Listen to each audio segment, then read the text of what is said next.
Monica Smit rose to prominence during Melbourne's brutal COVID lockdowns after she was arrested and put in jail for 22 days.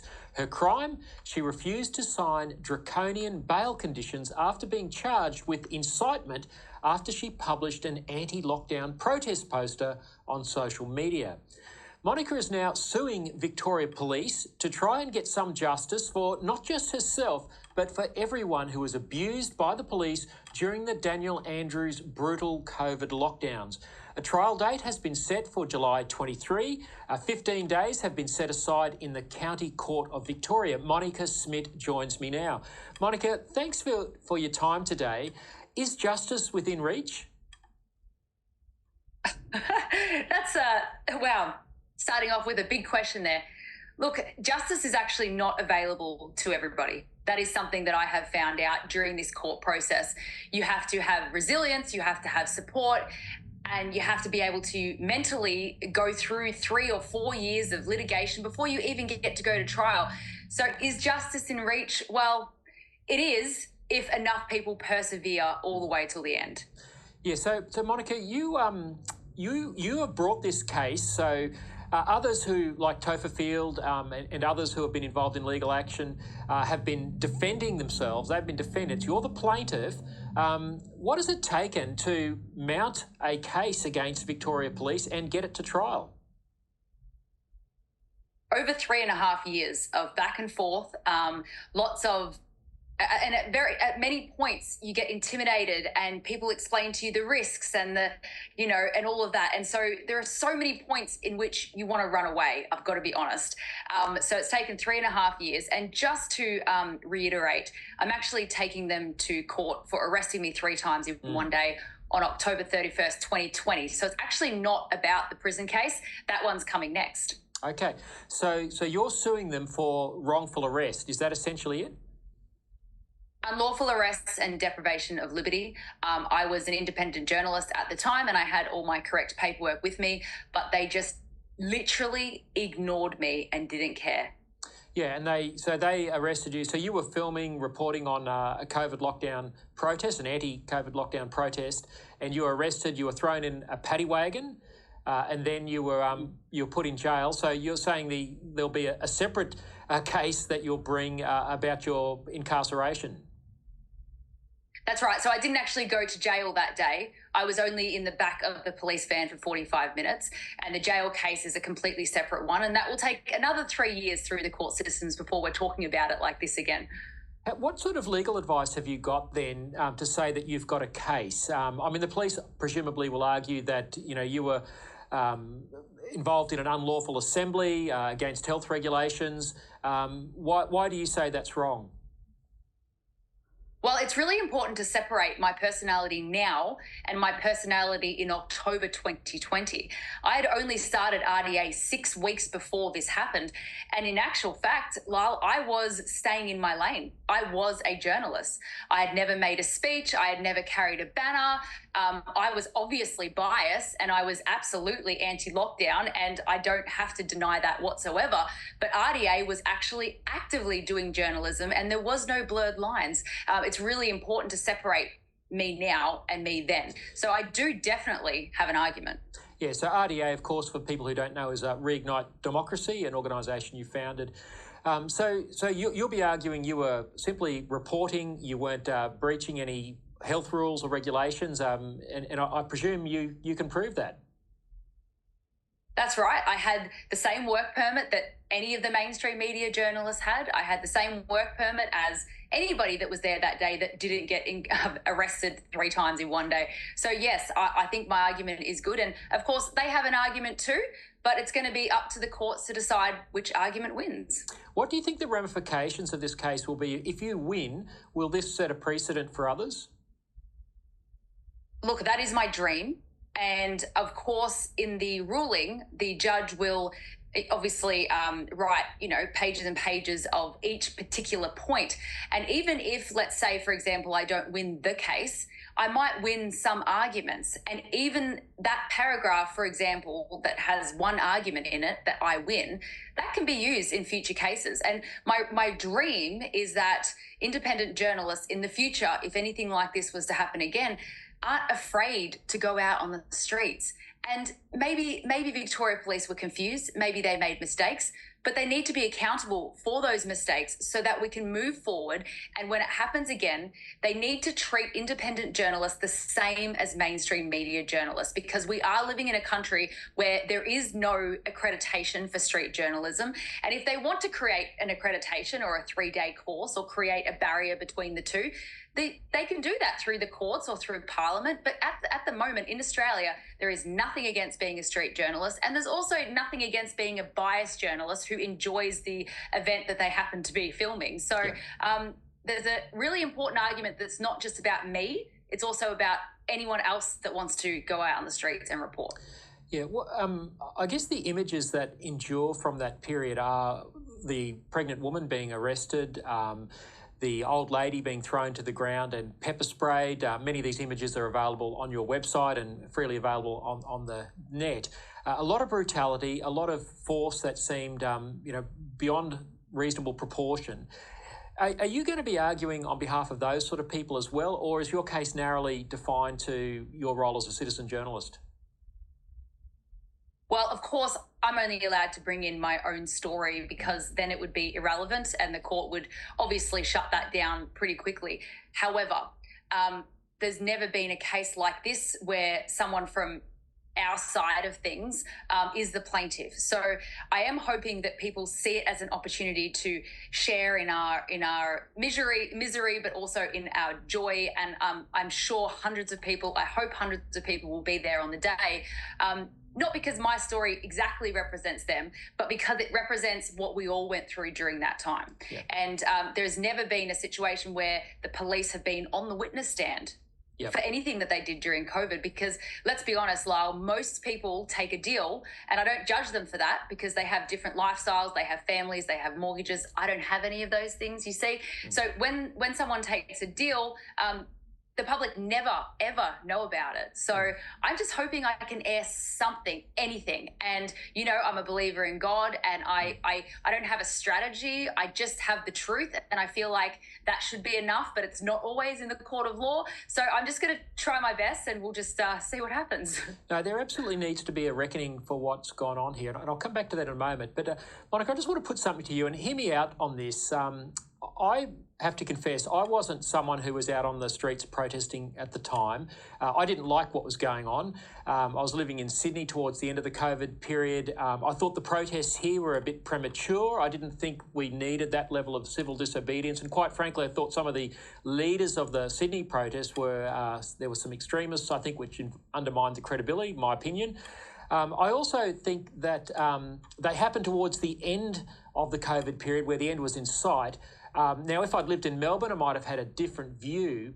I didn't like what was happening, as I say, but nonetheless, in the early days especially, I was one who gave the government the benefit of the doubt. I got vaccinated. I freely admit that people like yourself and others who were concerned much earlier and who I thought at the time were overreacting have now been well and truly vindicated. And we've seen this over and over again, most recently with Fauci's testimony before the Congress in America recently. What would your message be to people like me? I'm putting myself on the line a bit here, but just, being upfront about where I stood during that period. Sure. Well, I think the major difference is the location. Victoria was at that point, by October, we had been in and out of lockdowns for 6 months. We're talking no kids going to school. We're talking about outdoor playgrounds being shut so that kids are stuck inside. They can't even go to the local playground. You also had situations like brothels being open and churches being closed. Okay, that hurts your brain. You can't make sense of that, right? The bottle shop would be open and the flower shop next door would be closed for Valentine's Day. And you had Anzac Day parade, for example, was cancelled. And on exactly the same day, the football stadium was full of supporters for the football game on exactly the same day. So what I would put to you is that everyday people were actually the ones who were pushing back at this point. It wasn't criminals. It wasn't seasoned protesters at all. It was Australians who were confused. And we did ask ourselves this question. I did this exercise myself. maybe Daniel Andrews is actually trying to protect us. Maybe I'm overreacting. I went through that exercise, but every time I did that, I came back to, but wait a second, the brothels are open and the churches are closed.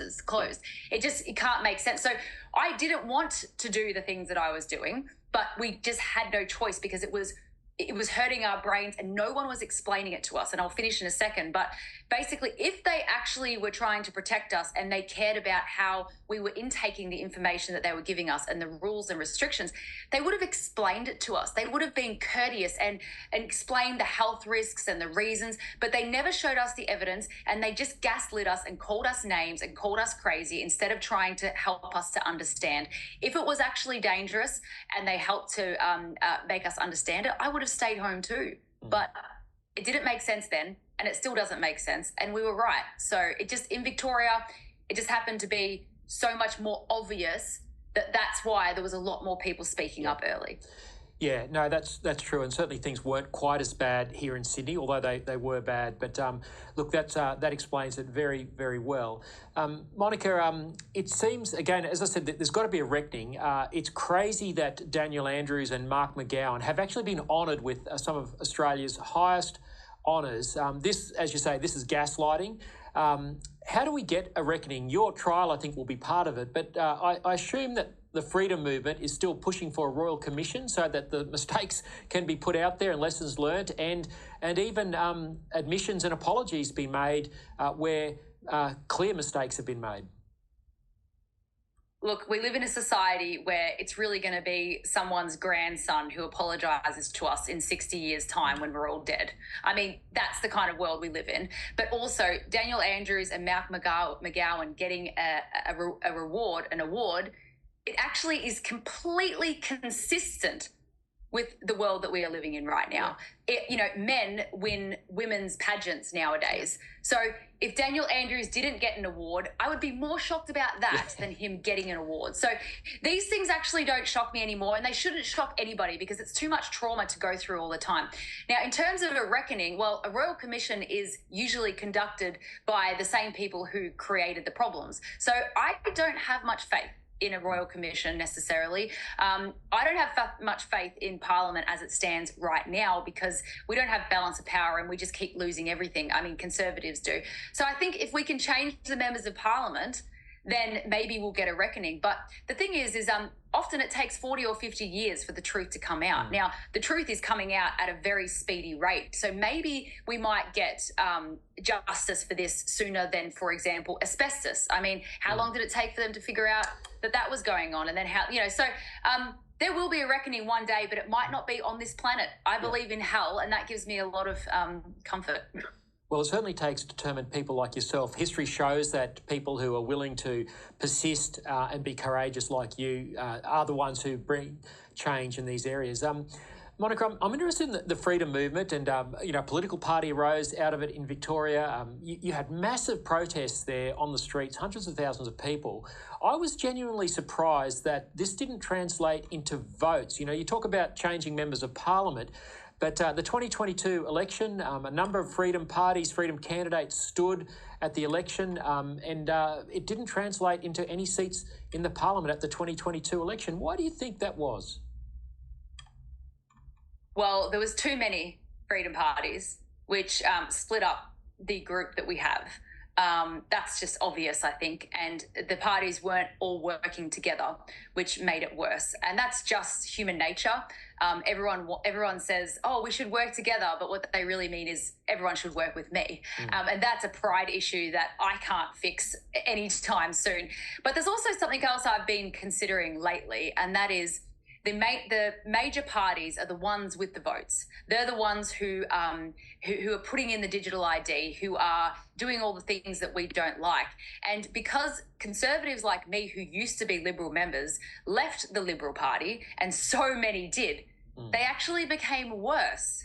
And they actually have more control than they ever did because people like us left. I know for sure that the Liberal Party especially was laughing at the freedom community in 2022 because they knew that our extreme efforts would be for nothing, because all of our votes would end up trickling down to the Liberal Party anyway. So they're laughing at us thinking, you've left the party. Now you have absolutely no say in any of the candidates and any of the executive board members and things like that. And you're working 10 times harder than you would be if you were just in the Liberal Party trying to change it. So to be honest, my opinion now is that we need to, and I don't use the word infiltrate because it's not infiltrating. For example, the Liberal Party and the Labor Party has been infiltrated by the same people, and that's why they're the same party now. So people like me or people like Conservatives need to take those parties back. Traditional Labor voters need to go back, and that's what I think. I think you're right. I think all of us have got to get involved in politics, whether it's in a minor party or getting involved in the major parties. Tucker Carlson said last weekend in Sydney, I think you were there, I saw on social media, I was there, he said we've got to treat our politicians like hired help. We should respect them, of course, but they are hired help. They're there to serve us. And I think that's what's been lost in recent years, and that's why we've all been treated so appallingly.